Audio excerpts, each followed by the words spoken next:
ሰላም ሰላም የተወደዳችሁ ቤተሰቦች እንደምን አላችሁ? እንግዲህ ባለፈው ስለ ሂንዱይዝም ሃይማኖት ስንነጋገር ነበረ። በሂንዱይዝም ሃይማኖት ውስጥ እጅግ ትልቅ ስፍራ የሚሰጣቸው ሶስት አማልክቶች እንደነበሩ ተነጋግረናል። የመጀመሪያውን እንዳየነው ነው። ይህ ቪዲዮ ያለፋችሁ ሰዎች የመጀመሪያውን ቪዲዮ ሄዳችሁ እንድትመለከቱ ጋብዛችኋለሁ። ለዚህ ቻናል አዲስ የሆናችሁ ሰዎች ይህንን ቻናል ሰብስክራይብ፣ ኮመንት እያደረጋችሁ ቤተሰብ እንድትሆኑ አበረታታችኋለሁ። እንግዲህ ዛሬ በሂንዱይዝም ሃይማኖት ውስጥ እጅግ ትልቅ ስፍራ የሚሰጠውና እጅግ የሚከበረውን አንድ አማልክት ወደ እናንተ ይዤ መጥቻለሁ። ይህ አማልክት ቪሽኑ ይባላል። ቪሽኑ ይችን ምድር የሚጠብቅ ጠባቂ አማልክት ተደርጎ በሂንዱይዝም ሃይማኖት ውስጥ ይታወቃል። በሂንዱይዝም ሃይማኖት ውስጥ ይችን ምድር የሚጠብቀው ይህንን ሰዎችን የሚጠብቀው ፍጥረትን ሁሉ የሚጠብቀው ጠባቂ አማልክት ተደርጎ የሚጠራውና የሚታወቀው ቪሽኑ ይባላል። ቪሽኑ እንዲጠብቃቸው፣ እንዲረዳቸው፣ እንዲያግዛቸው በድካማቸውና በውጥረታቸው መካከል ይጠሩታል። ወደሱ ልመናቸውን ያቀርባሉ። ቪሽኑ የሚረዳ አማልክት ነው። ቪሽኑ የሚያግዝ አማልክት ነው። ቪሽኑ በድካም ውስጥ የሚመጣ በጭንቀት ውስጥ የሚረዳ አማልክት ነው ብለው ያምናሉ የሂንዱይዝም አማኞች። የሚገርማችሁ ቪሽኑ ብቻውን አይደለም። ቪሽኑ ሰረስቨቲ የምትባል ባለቤት አለችው። ሰረስቨቲ የምትገርም ድንቅ ሚስት ነች ብለው ያምናሉ። ሰረስቨቲ ባለችበት ቪሽኑ አለ፣ ቪሽኑ ባለበት ሰረስቨቲ አለች። ቪሽኑና ሰረስቨቲ የሚለያዩ አይደሉም። ቪሽኑ ሰረስቨቲን ከማግባቱ በፊት ብቻውን ይኖር የነበረ ሲሆን ቪሽኑና ሰረስቨቲ ጋብቻቸውን የፈጸሙበት መንገድ እጅግ የሚደንቅ ነው። እንዴት ተጋቡ ብላችሁ ብትጠይቁ የሂንዱይዝም ሃይማኖት እንደዚህ ብሎ ያስተምራቸዋል። በአንድ ጊዜ ክፉ መናፍስቶችና እነዚህ ቅዱሳን መላእክቶች ወይም ደግሞ አማልክቶች ፋይት ያደርጋሉ። በቅዱሱ ባህር ላይ በሚያደርጉት ፋይት ባህሩ በማናወጣቸው ምክንያት እጅግ ትልቅ ታምራቶች ተከሰቱ። እጅግ ድንቅ ድንቅ ነገሮች ተፈጠሩ። በዚህ መካከል ይቺ የቪሽኑ ባለቤት ሰረስቨቲ በብርሃን ተጎናጽፋ ከባህሩ ከጥልቅ ውስጥ በአበባ ላይ ተቀምጣ ከባህሩ ወጣች። በዚህ ጊዜ ክፉ መናፍስቶችም ይሁኑ እነዚህ አማልክቶች እሷን በማየታቸው እጅግ ተደነቁ። ውበቷ እጅግ ከፍተኛ ስለነበረ በጣም ፈዘዙ። የሚደንቃችሁ ነገር እሷንም ለማግባት ሁሉም ፈለገ። ቢፈልጉም ግን አንድ እድል ለሰረስቨቲ ሰጧት። እሱም ምን አይነት እድል መሰላችሁ? እሷ የወደደችውን እሷ የፈለገችውን መርጣ እንድታገባ ተፈቀደላት።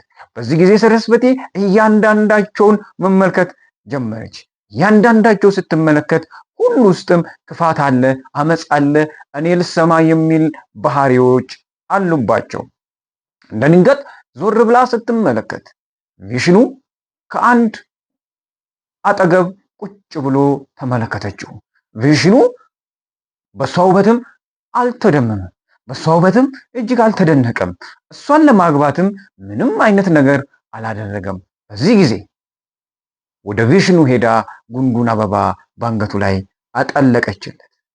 ይህ ማለት ራሴ ፈቅጄ ራሴን ላንተ ሰጥቻለሁ፣ ከዚህ በኋላ እኔ ያንተ ሚስት ነኝ ማለት ነው። ቪሽኑ ሰረስቨቲን ወደ ልቡ አስጠጋት፣ አቀፋት፣ ወደ ደረቱ ማስጠጋት ብሎ ያስተምረናል የሂንዱይዝም ፍልስፍና። በዚህ ጊዜ ሰረስቨቲ በቪሽኑ ልብ ውስጥ ገባች። ሰረስቨቲ የምትኖረው ከዚህ ሰዓት ጀምሮ በቪሽኑ ልብ ውስጥ ነው ተብሎ ይታሰባል። ለዚህ ነው ዛሬም ህንዳውያን ጋብቻቸውን በሚፈጽሙበት ሰዓት ጉንጉን አበባ ያጠንቃሉ። ይህ ማለት ፈልጌ ፈቅጄ ራሴን ላንተ ሰጥቻለሁ ማለት ነው ትርጓሜው። ሰረስቨቲ ለቪሽኑ ራሷን ሰጠች፣ ከቪሽኑ ጋር ተጋቡ። የሚገርማችሁ ነገር ቪሽኑ አንድ አማልክት ብቻ አይደለም። ቪሽኑ ራሱን በ10 መንገዶች ይገልጣል ብለው ሂንዱይዝሞች ያምናሉ። ሰረስቨቲም ከእሱ ጋር ትገለጣለች ብለው ያምናሉ። በዚህ ምድር ላይ ራሳቸውን እንደ ሰውም ገልጠው ያውቃሉ። ቪሽኑና ሰረስወቲ የሚገርማችሁ ነገር ቪሽኑና ሰረስወቲ የፍቅር አምላክ አላቸው። ይህ የፍቅር አምላክ የነሱ ልጅ ነው። ሰረስወቲና ቪሽኑ የወለዱት ልጃቸው የፍቅር አምላክ ተብሎ ይጠራል፣ ይታመናል።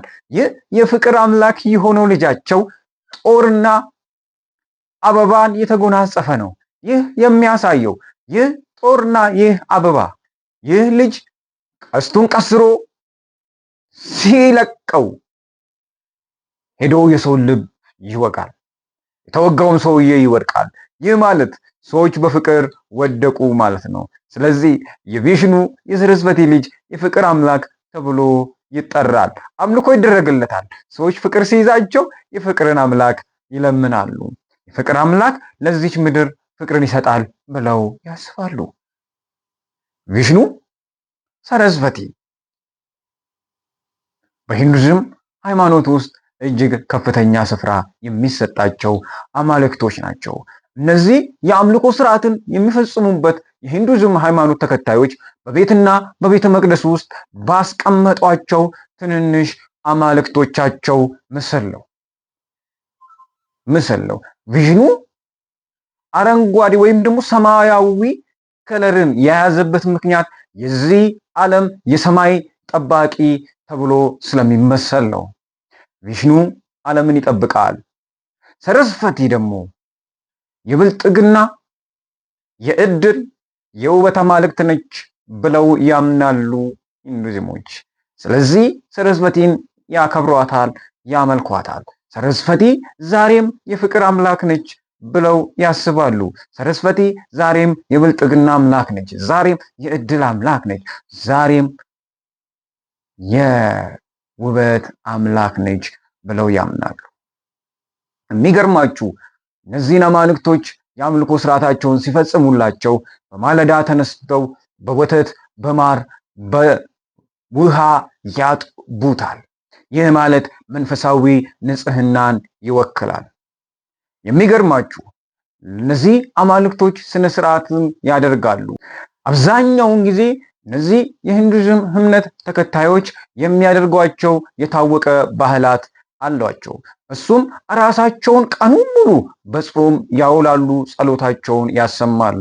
በሂንዱይዝም እምነት ተከታዮች በእነዚህ አማልክቶቻቸው ፊት ለፊት በቪሽኑና በሰረስወቲ ሐውልት ፊት ለፊት ሻማዎችን በመለኮስ ወይም ደግሞ መብራቶችን በማስቀመጥ እንደዚሁም ደግሞ ሰንደልን በማጤስ የአምልኮ ስርዓታቸውን ያደርጋሉ፣ ይጸልያሉ፣ ይለምናሉ፣ የብርሃንን አምላክ ይለምናሉ።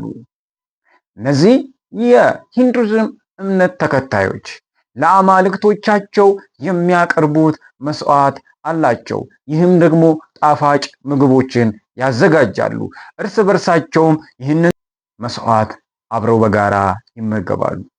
እንግዲህ በሂንዱይዝም ሃይማኖት ውስጥ ያለውን አማልክት ስለ ቪሽኑ ነገርኳችሁ፣ እንዲሁም ደግሞ ስለ ሚስቱ ነገርኳችሁ፣ እንዲሁም ደግሞ ስለ ልጃቸው ነገርኳችሁ። እናንተ ምን ትላላችሁ? ይህንን ሃይማኖት፣ ይህንን የእምነት ተግባር፣ ይህንን የአምልኮ ተግባር እንዴት ትመለከታላችሁ? ሂንዱይዝም ሃይማኖት እንደዚህ ያመልካል፣ እንደዚህ ያምናል። እናንተ ስለ ሂንዱይዝም ሃይማኖት ምን ትላላችሁ? ሰላማችሁ ይብዛ። እወዳችኋለሁ። ላይክ አይረሳ፣ ኮመንት አይረሳ፣ ሰብስክራይብ አይረሳ። ሰላማችሁ ይብዛ።